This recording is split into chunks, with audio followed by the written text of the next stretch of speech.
You're listening to the Cyberwire Network, powered by N2K.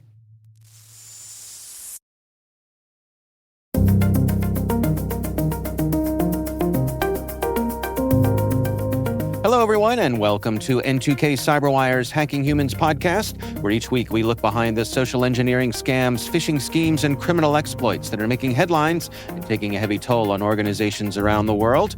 I'm Dave Bittner from the Cyberwire. We've got a special episode of Hacking Humans today. Joe and Maria are taking a summer break this week, and my special guest is Rob Allen, Chief Product Officer from ThreatLocker. Rob, welcome to the show. Hello, how are you? I'm doing well, thanks. I'm Hang on really a second. pleased Did you to just say two people were taking holidays today? Indeed, they are. I'm the last shocking. man standing. Yeah. Well, you and me both. We are the last men standing. I know. And I imagine for you, Rob, it's even stranger to hear that Americans are taking holiday, right? It is one of the things that I have struggled to adjust to. When I say I struggled to adjust to it, I did initially struggle to adjust to it, but I got used to it pretty quickly. I consider any holidays now or any PTO to be basically socialism. So I think that makes me an American. All right. Well, welcome to the club.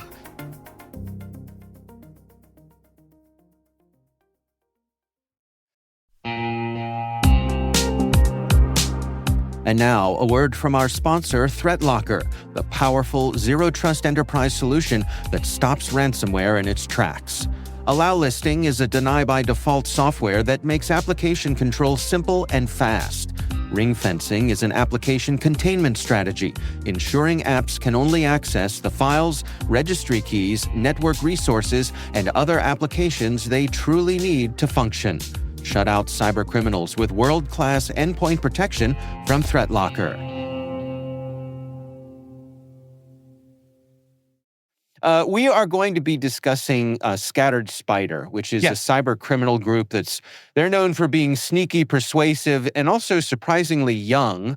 And unlike a lot of the hacker groups that we talk about who rely on technical tricks, Scattered Spider specializes in social engineering.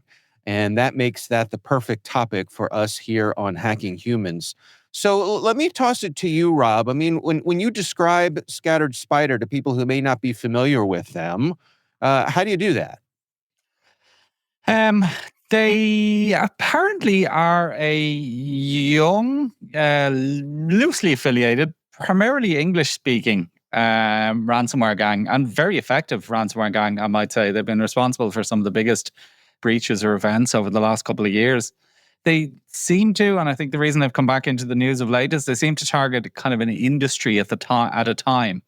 So I think lately they've been aiming at aviation. Interestingly enough, again, presumably because they figure there's quite a few bucks to be had there. But as you said, they are predominantly around or about social engineering. They're not so much about the, I suppose, down in the weeds hacking and gaining access. They're more about persuading somebody to give them access. And as you mentioned, they're kind of a loosely affiliated group, which I think is how they got the name Scattered in Scattered Spider. They're loosely organized there. I always wondered where these names came from. Well, I kind of know where the names come from, but equally, where do the names come from? Yeah, I'm with you. And as the guy who quite often has to pronounce them or align them, because not every organization names these threat actors the same things. So we have, fancy bears and cozy bears and scattered spiders and I don't know. Well, listen, to be honest, they're bad, but they're not as bad as the nicknames for Linux distributions. So there you go. Yeah, we'll take what we get, right? Right. Well, let's talk about social engineering specifically and the types of methods that these folks use that kind of set them apart from some of the other groups out there. A lot of it seems to be things like requesting password resets from understaffed and overworked support departments.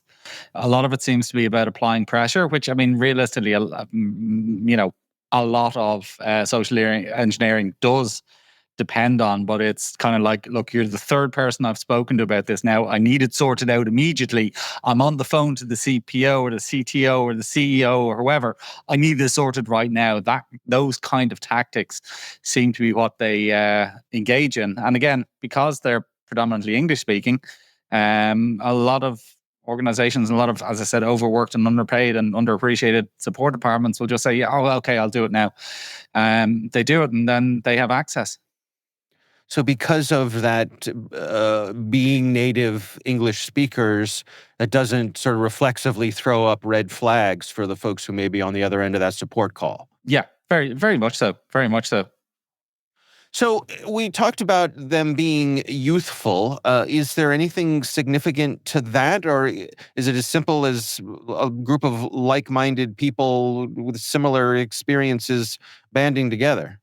I suspect that that's probably what it is. Again, without any intimate knowledge one way or the other, but young people hanging out wherever young people hang out, and of similar mindset and interests, I suppose, gather together. And if your moral compass is off somewhat, and you figure there's a bit of money to be made in the likes of what they're doing, then it's I suppose, an easy trap to fall into.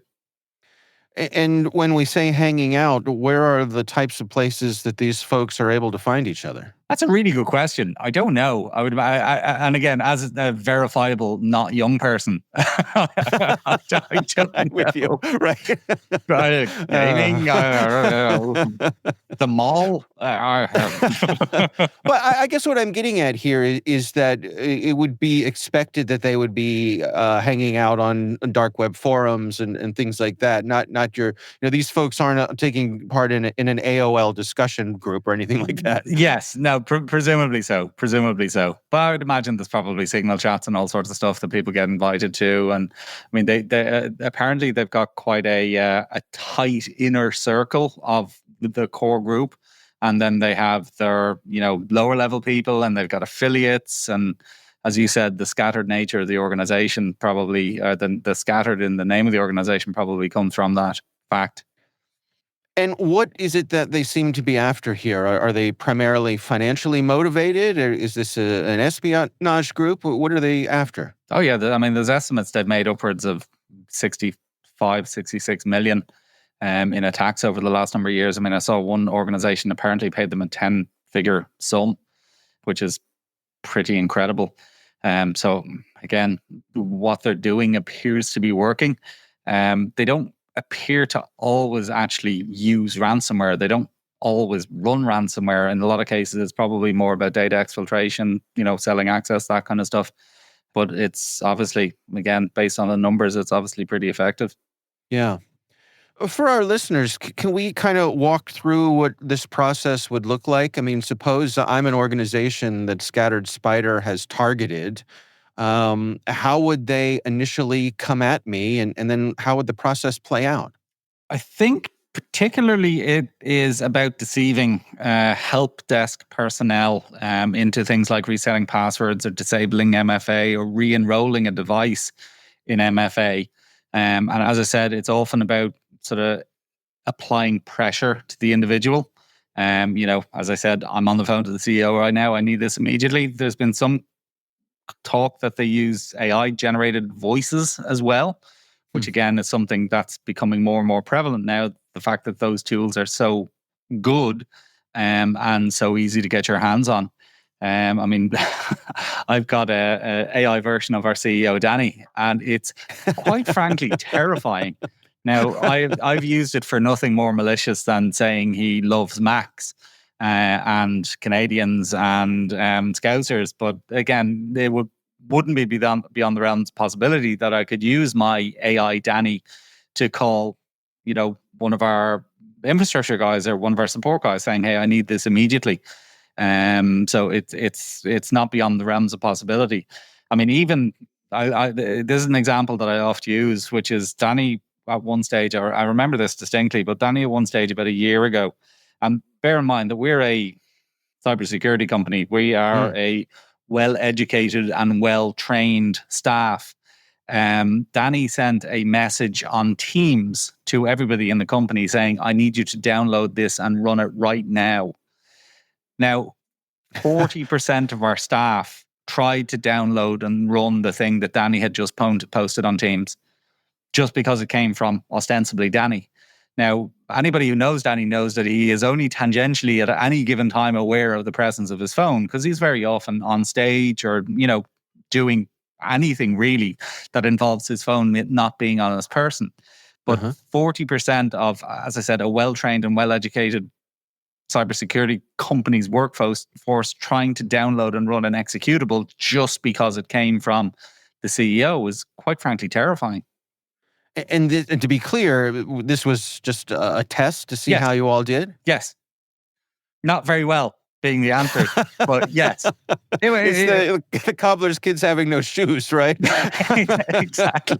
Now, fortunately, I mean, obviously it was just a test. It was just a little program that he'd mocked up. It was something that we block anyway, because ThreatLocker effectively blocks everything. So all of the people who tried to run the thing weren't able to, but it also showed up on our unified audit going, this person tried to run it, this person tried to run it, this person tried to run it, multiplied by, as I said, 40% of our staff. So it was just a test, but I think it was a very instructional or educational test insofar as it shows the weaknesses in people, because fundamentally people very often are the weakest link. I mean, you can't blame everything on people, but I mean, these guys have obviously appreciated the fact that, look, you can do the really hard, difficult hacking stuff. You can be out looking for vulnerabilities. You can be trying to exploit those things, or you can make a bunch of phone calls to a support, as I said, overworked and overstressed support department, and you basically get access that way.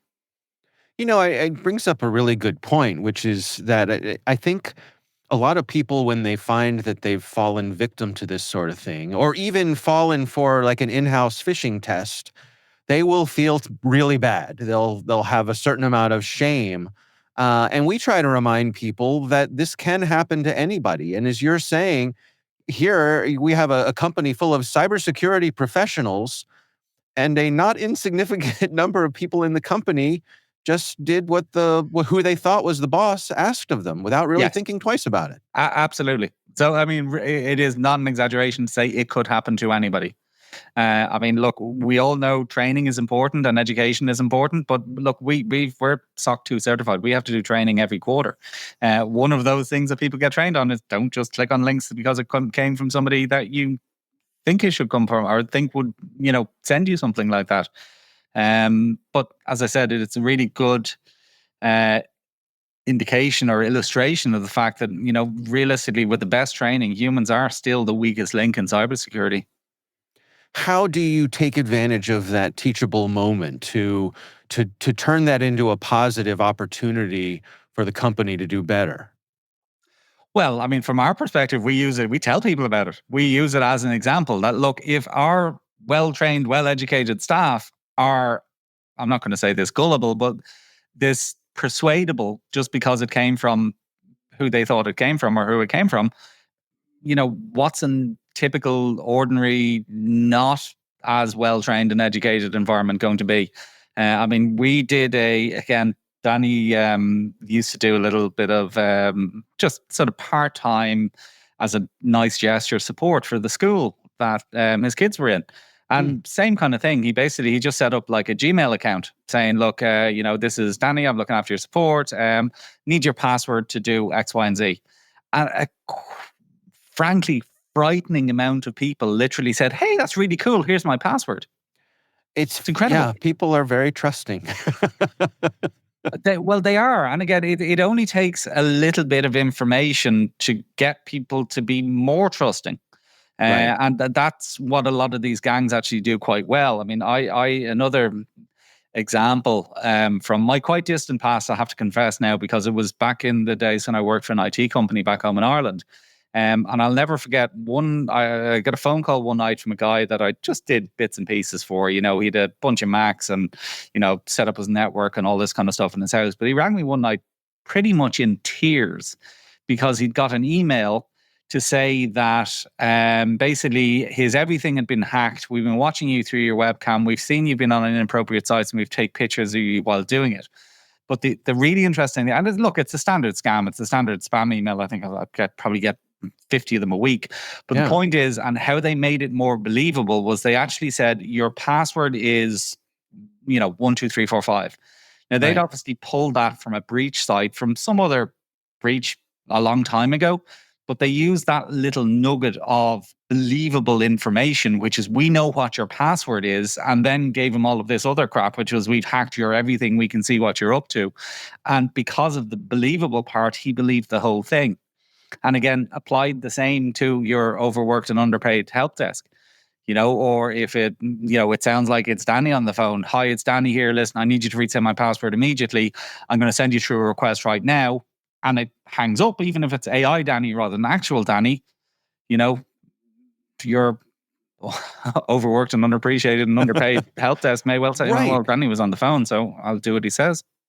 I had a similar thing happen with an associate who has a security company where they look after executives, high value, high risk types of people. And he said, hey, for fun, is it okay with you if I go see what I can find about you and your passwords online? And I said, okay, sure. So he did. But you're absolutely right how disarming it is, because he started saying to me, so tell me about this in your life. Is this your dog's name? Yeah. Right? Like, what's the significance of this number? Was this the house number from when you grew up? Was this part of a phone number when you were in college? And so what it really did was, like, all of these things where I thought I was being clever and stealthy, but also making it so that my passwords were rememberable for myself, were useless. Because in these password breaches, they could go in, and that's all that I think my friend did was, cross-referenced my name with a bunch of different password breaches and came up with this list. But put a picture together. It was so easy to cross-reference with information about my life that is easily available online, my hobbies, my interests, all those kinds of things. Well, it's one of the reasons why those things have become so ineffective now, because so much of that information is out there. The likes of where did you grow up? Where did your parents meet? What's your mother's maiden name? Right. I mean, they're as good as useless in this day and age, because so much of that information is out there and gatherable. Yeah. Let's swing back to Scattered Spider. You mentioned at the outset that one of the things that kind of differentiates them or is notable about them is that they seem to focus on certain verticals at any given time. Yes. I think they hit the insurance companies for a while, and as you say, it seems like aerospace. They had a bit of a thing for casinos. Yes, not too long ago.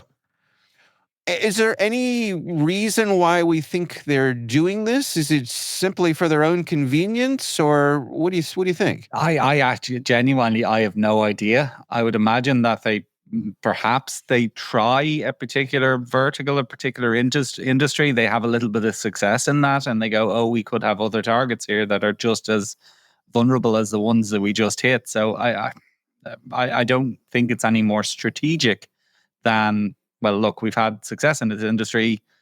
Company X has paid us, this amount, so maybe we can get the same off other companies in the same. Yeah. I can't game. help wondering if there's kind of like a Dread Pirate Roberts thing going on, where as their reputation grows, and because certainly if the shop down the street who does the same thing that you do gets hit and there's publicity about that, all of a sudden you're going to be looking over your shoulder. And I wonder if that makes the negotiations easier for the Scattered Spider group when the reputation precedes them. Possibly. And look, the fact that we're talking about it today, the fact that the fact that they are a named group is something that means that their name, their tactics, their what they do and how successful they've been is out there. Yeah. So as you said, if somebody is affected, or if somebody is hit by them, then fundamentally they're probably more likely to take it seriously. Well, let's talk about mitigations here and in ways that people can best protect themselves. I mean, obviously that is the business that you and your colleagues there at ThreatLocker are in. What are some of the basics, sort of universal guidance that you have? And then if you can think of any, what are some specifics here that people should be on the lookout when it comes to Scattered Spider in particular? Well, that's it. I suppose there's a couple of parts of that. I mean, as I said, they're quite unique insofar as they don't always deploy ransomware. They don't always try and encrypt data. And they're, a lot of cases, a lot of these groups, that's their primary function. Now, they do often exfiltrate data as well, but it's with a view to effectively double extortion or getting paid twice potentially for the same data, or, being more sure that you're going to get paid, which is, hey, you guys got backups, you're going to get back up and running again? Well, we're going to release your data on the dark web. So a lot of the groups do that sort of two-prong approach. These don't seem to be as preoccupied with the actual ransomwaring. It seems to be more about getting access, getting data. Obviously they're quite, evidently are quite adept at that. I suppose, obviously stopping the ransomware shouldn't be tremendously difficult insofar as they're using, well-known ransomware strains. They're using Akira, Alpha V, and Ransom Hub, and things that have been out there for some time. There's always new versions, there's always new things that people need to look out for, but realistically, ransomware is ransomware. It's just code. So if you block everything, then realistically, you're going to block the ransomware from running. Again, you need to pay and appreciate, and don't overwork your help desk staff. Would probably a good place to start for a lot of organizations because they can very often be taken for granted. And you don't need to be that far up in the food chain to be able to do a lot of damage by, as I said, resetting a password for somebody who is in a position where they can do a lot of damage. So again, those people need to be, again, trained, educated. This is what you do, this is what you don't do. Under no circumstance, it doesn't matter who's shouting down the phone at you. It doesn't matter if you think it's the CEO, if you think it's, who it is. These are the processes and the procedures. And if the processes and procedures aren't followed, then there's going to be trouble. So, just I suppose common sense is go a long way towards preventing them being successful. Well, and I think you bring up a really good point, or an important point, which is that if anybody is trying to turn the heat up on you, is trying to put you into an emotional state, huge red flag. Yeah, by yelling at you or saying, I don't have time for this, or any of those sort of aggressive things. Yeah. That you need to take a step back and gather yourself, or maybe say, let me call you back. Yeah, no, pressure is, any sort of pressure like that is an enormous red flag. It's the same with email. What I mean? There's been a transaction on your account, you need to check it out immediately. Basically, email scammers use pretty much the same tactics, which is to push people's emotional buttons to get a response. Same applies to these social engineering ones, which is that they are effectively pressing people's buttons and seeing what happens. Yeah. All right. Well, we are going to have a link to a really interesting article from our friends over at Cyberscoop, who really dug into some of the details about Scattered Spider. So we'll include that link in the show notes. We're going to take a quick break to hear from our sponsor. We'll be right back.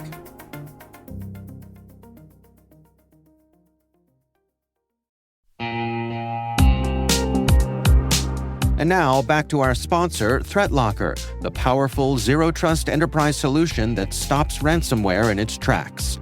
ThreatLocker Protect is the core ThreatLocker product focused on endpoint security, designed to prevent unauthorized software from running, control how applications interact, and manage access to storage devices. Its building blocks are allow listing, ring fencing, and network control. Allow listing is a deny-by-default software that makes application control simple and fast. Ring fencing is an application containment strategy, ensuring apps can only access the system resources they truly need to function. Network control locks down access by port, source IP, or dynamically with ACLs that automatically update as IP addresses change.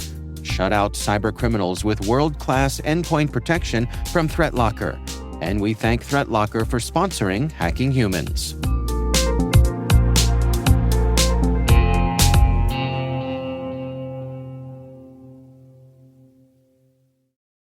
All right, we are back. And Rob, it is time for our catch of the day.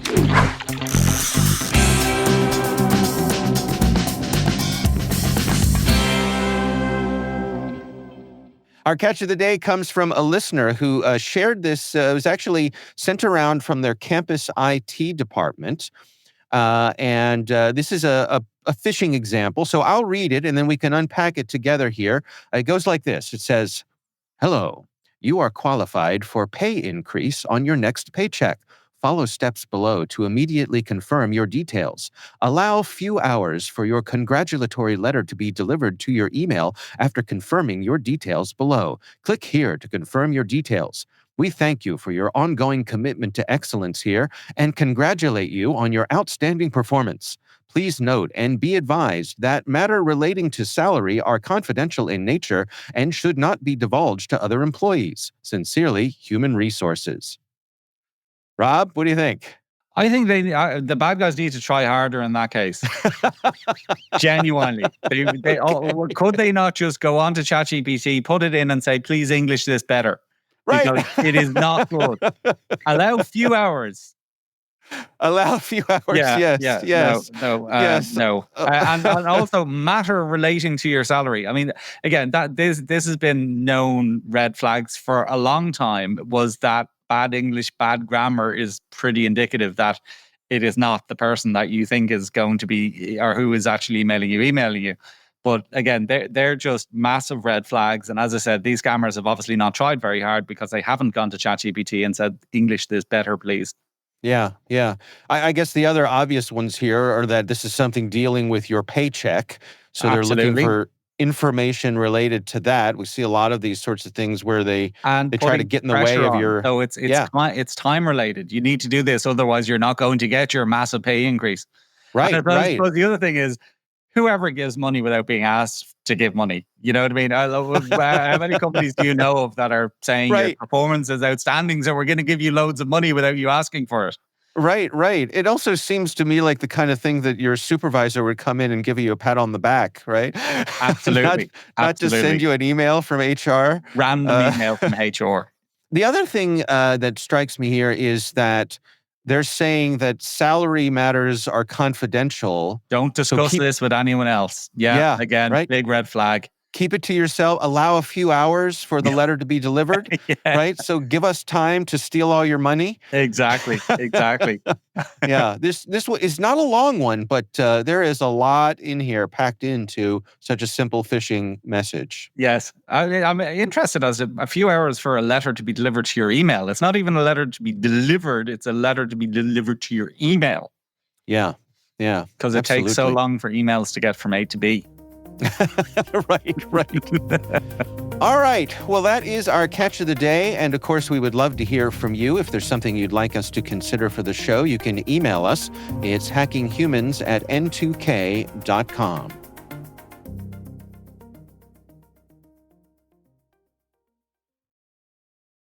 Thank you to ThreatLocker, the powerful zero-trust enterprise solution that stops ransomware in its tracks, for sponsoring Hacking Humans. Visit threatlocker.com. And that is Hacking Humans, brought to you by N2K Cyberwire. We would love to hear from you. We're conducting our annual audience survey to learn more about our listeners. We're collecting your insights through the end of this summer. There's a link in the show notes. Please do check it out. This episode is produced by Liz Stokes. Our executive producer is Jennifer Iben. We're mixed by Elliot Peltzman and Trey Hester. Peter Kilpie is our publisher. I'm Dave Bittner. I'm Rob Allen.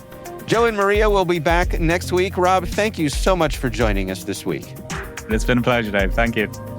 And thanks to all of you for listening.